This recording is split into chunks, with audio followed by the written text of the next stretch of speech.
ರಾಜ್ಯದಲ್ಲಿ ಇತ್ತೀಚೆಗೆ ಹೃದಯಾಘಾತದಿಂದ ಸಾವನ್ನಪ್ಪುವವರ ಸಂಖ್ಯೆ ಹೆಚ್ಚಾಗ್ತಾ ಇದೆ ಎಂಬಂತಹ ಆತಂಕ ಎದುರಾಗಿತ್ತು.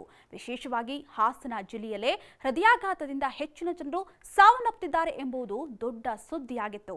ಆದರೆ ರಾಜ್ಯದಲ್ಲಿ ಪ್ರತಿ ವರ್ಷವೂ ಕೂಡ ಜನರು ಹೃದಯಾಘಾತದಿಂದ ಸಾವನ್ನಪ್ಪುತ್ತಿದ್ದಾರೆ.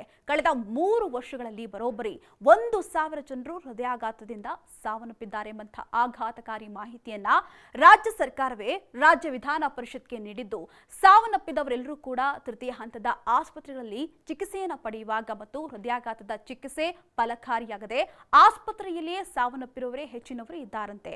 ಹೌದು, ಸಮಾಜದಲ್ಲಿ ಜನರ ಜೀವನ ಶೈಲಿ ಬದಲಾಗ್ತಾ ಇದೆ.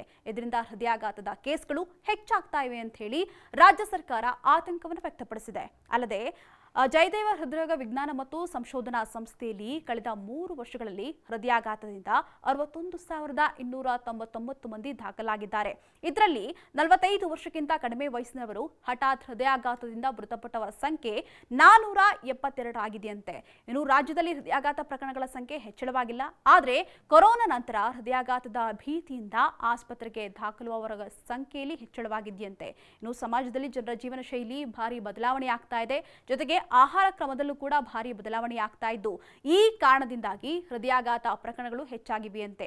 ಇನ್ನು ಕರ್ನಾಟಕದಲ್ಲಿ 2023 ಹಾಗೂ 24ರ ಸಾಲಿನಲ್ಲಿ ಹೃದಯಾಘಾತದಿಂದ 229 ಮಂದಿ ಸಾವನ್ನಪ್ಪಿದ್ರೆ 2022 ಹಾಗೂ 25ರಲ್ಲಿ 608 ಮಂದಿ ಸಾವನ್ನಪ್ಪಿದ್ದಾರೆ.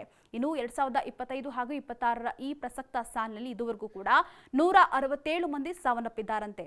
ಒಟ್ಟು 3 ವರ್ಷಗಳಲ್ಲಿ 1004 ಮಂದಿ ಸಾವನ್ನಪ್ಪಿದ್ದಾರಂತೆ.